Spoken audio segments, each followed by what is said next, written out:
21 million subscribers, over 5 billion views. A candy company that managed to outsell brands that have existed for decades.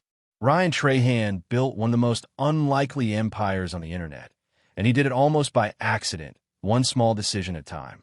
This is the story of how a kid from a tiny Texas town turned a single penny, a water bottle, and a lot of quiet stubbornness into one of the most respected channels on YouTube.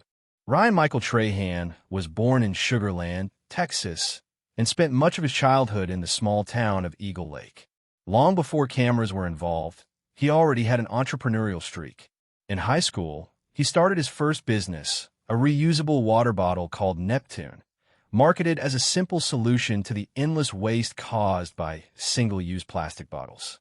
It wasn't some revolutionary invention, but the idea had good intentions behind it, and more importantly, it worked.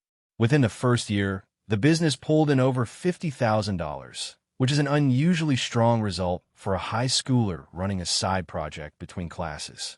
But water bottles weren't the only thing Ryan was good at.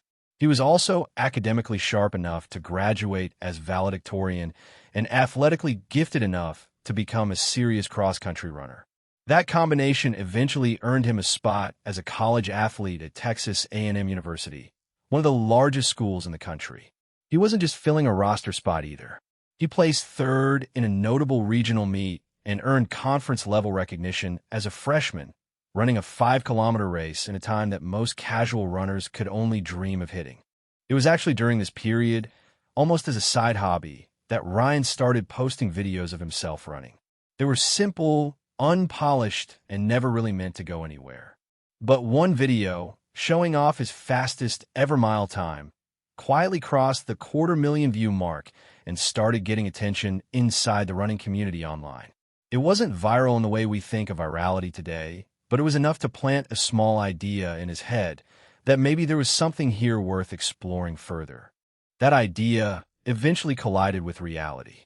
As a college athlete, Ryan's name and likeness were legally tied to the university, and using them to promote and monetize a personal YouTube channel put him in direct conflict with NCAA regulations.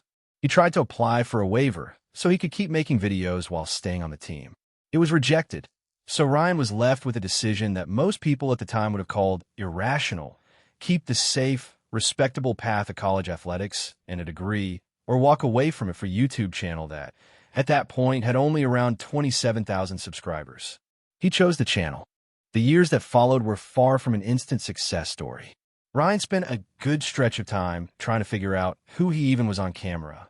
He experimented with different formats, some tied to running, some just random challenge-style videos that were popular at the time. Some clips did all right. Most quietly disappeared into the algorithm. It's a phase almost every long-term creator goes through, a messy, unglamorous period of trial and error before an audience actually tells you, through views and comments, who you were supposed to be. Things started to click when Ryan launched what would eventually become one of his signature ideas, taking a single penny and try to trade and flip his way into something bigger. It wasn't an entirely new concept. Similar experiments online had gone viral in the past. But Ryan's version had a certain charm and heart to it that made people want to keep watching. At first, it was mostly about survival, helping cover groceries, rent, and chipping away at some leftover college costs. Nobody, including Ryan, fully realized yet that this small experiment would eventually turn into one of the more meaningful ideas of his entire career. Around 2018, Ryan's personal life took a turn that would end up shaping the next several years. At a creator convention, he met fellow YouTuber Haley Pham, who at the time actually had a larger following than he did, mostly known for her daily vlogging content.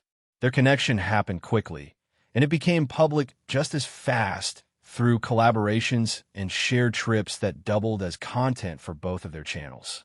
Plenty of viewers found it charming, watching two young creators build a relationship in real time. Others felt it was moving too fast for two people still figuring out their 20s, and they weren't shy about saying so in the comment sections. Regardless of the noise around it, the two eventually got married in November 2020. On paper, by that point in his life, Ryan had achieved almost everything he originally set out for. Millions of subscribers, financial independence most people never reach, and a marriage to someone he cared about deeply. But according to how he's since described it, there was a moment, watching fireworks on the 4th of July that year, where instead of feeling fulfilled, he felt strangely empty. It's a pattern that shows up more often than people expect in stories of fast, early success. Hitting the goal doesn't always fill the space people assume it will. What followed wasn't a dramatic public meltdown, but a quieter, more internal shift in direction. Ryan started moving away from the kind of content that poked fun at other creators or leaned on other people's stories for entertainment value, and leaned instead toward projects that had some kind of actual purpose behind them. At one point, he even took down one of his most viewed uploads, a video that had crossed time launching a candy company called Joyride, built around using less sugar and fewer of the artificial ingredients found in most mainstream candy brands. Within